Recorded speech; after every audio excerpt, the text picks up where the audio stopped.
In 1984, the wrestling war was truly on. The WWF was continuing its national expansion and even international expansion by that point.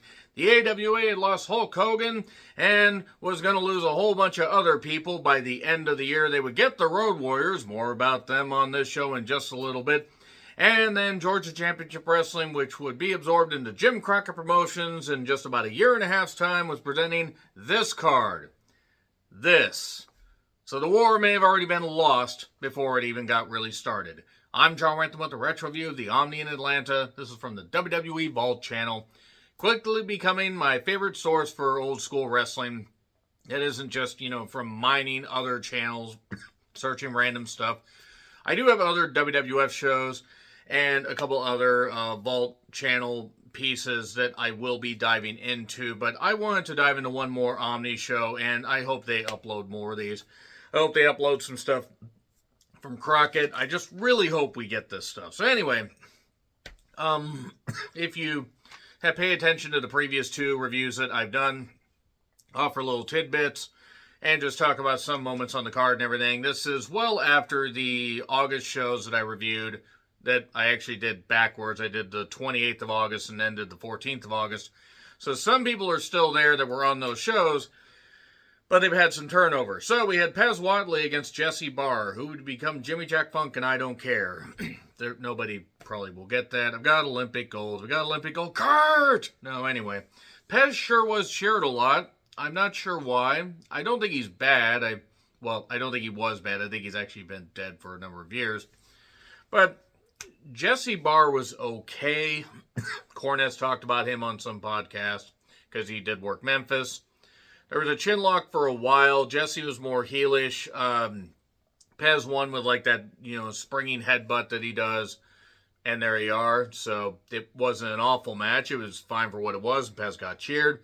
And then the spoiler, Don Jardine with Paul Ellering in the corner against Johnny Rich, who's no relation to Tommy Rich.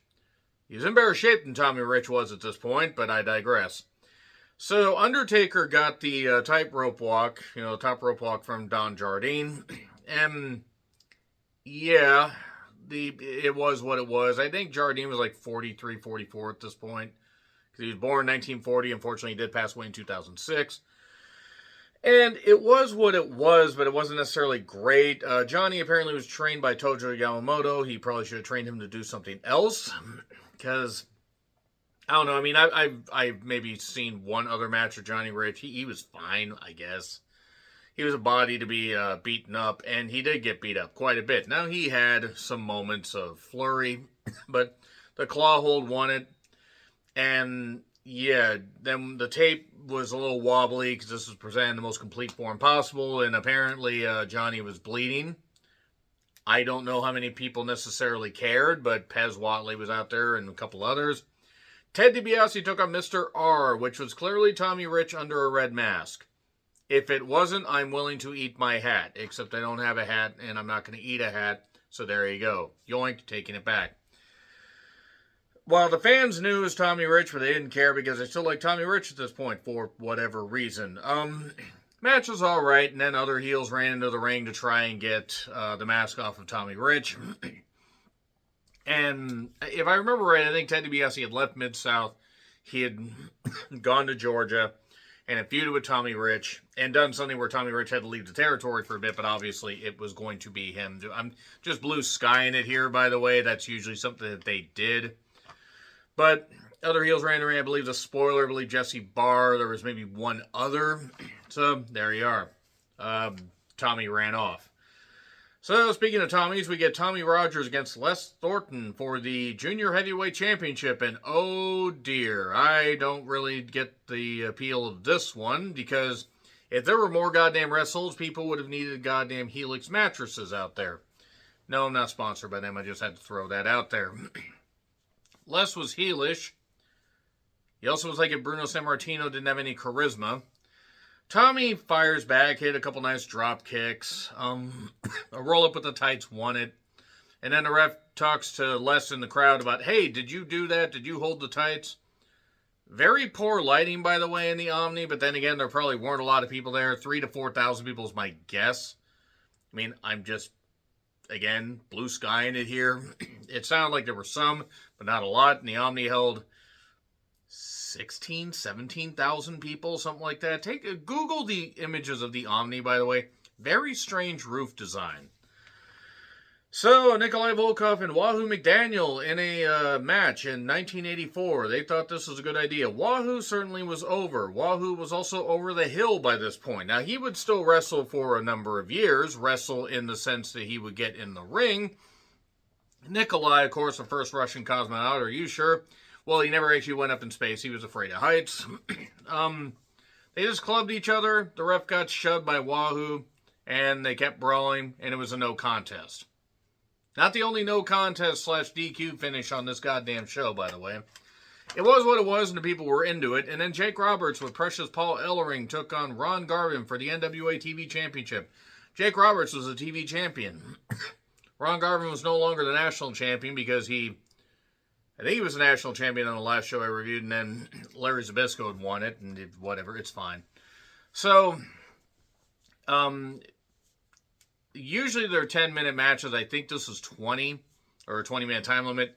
Some wrestled, some arm work. Jake was very good at getting a lot out of a little. And he kept stalling. We got Sleeper. Ronnie fired up. Jake,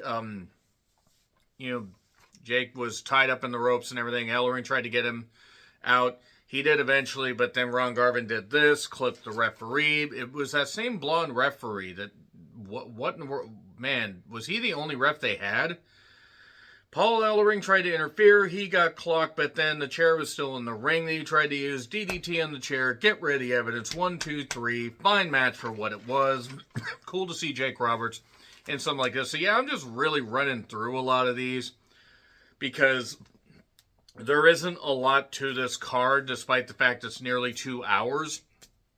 Really, the two main matches were the ones that people came for. As Road Warriors, Hawk and Animal, a few more months into their run as a team, still very, very green and very, very rough around the edges. They took on Stan Hansen and King Kong Bundy. Bundy, you big fat piece of shit, as Ernie Ladd once said. Ernie Ladd's voice must have always been in the back of Bundy's head every time he made a mistake. So, National Tag Team Championship match. The crowd loved this. One, it was weird to see Hansen as a face, even though he was beloved, especially in the Southern Territories. And he had already established himself as a big star in Japan. Like, it was still in the growing stages, but he had already established himself as a big star. And it was fucking bizarre to see King Kong Bundy as a face. I'm not saying it didn't work here, because the fans loved it. And the fans were just absolutely loving watching the big lads doing big lad things. And it was just boom, boom, boom. They were hitting each other. There was some arm work, some arm focus on Hawk, and then he got the tag, and then they decided to try to take away the lariat of Stan the Lariat Hansen by targeting his arm, which made sense. Bundy got some great reactions once he got the hot tag, slams, everything. Boom, boom, boom. They're cooking right here.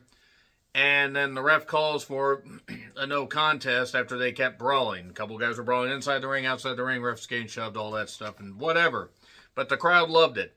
This actually was the highlight of the goddamn card, if I'm being perfectly honest, because it's a hell of a time capsule match. Seeing Bundy as a face was bizarre. Seeing Hansen and Bundy as a team was bizarre. I'm not saying like they never teamed up before, but it was just truly bizarre. And just the Road Warriors working as heels, and it actually sort of working as them being a little heelish. And then Ric Flair took on Brad Armstrong, and oh boy, it's for the NWA title. And look, Brad Armstrong was a good worker. Brad Armstrong was not a man that should have been competing for world titles. I mean, I'm sorry, he just shouldn't have. So Brad got a lot of boos. That's probably because they just didn't buy him as a face. And yeah, basically it was side headlock city, a lot of side headlocks, a lot of sleepers. Rick basically played defense for most of the match and won with a roll-up with his feet on the goddamn ropes. And it may sound like I'm just blowing through some of that stuff, but again, no offense against Brad Armstrong, who was a fine worker in the ring, but he just wasn't the type of guy that should be competing for world title, at least not the NWA title. And God forbid if he had ever tried to compete for the WWF Championship, just the whole point. But it's just weird that Rick was right off of a few months after the Starrcade 83 Flair for the Gold to christening against Harley Race. And this is just a couple weeks before they would do that tour of New Zealand. Australia, New Zealand, Australia, America, where Flair would actually lose the title back to Harley Race to boost attendance. And then they would, then Flair would win it back there. But then the NWA didn't recognize that for a while, so technically Flair held the championship from Starrcade all the way until Kerry Von Erich beat him in Texas Stadium and held it for 3 weeks because it was supposed to be a short title change, but really, would you have trusted Kerry Von Erich to hold that at that point?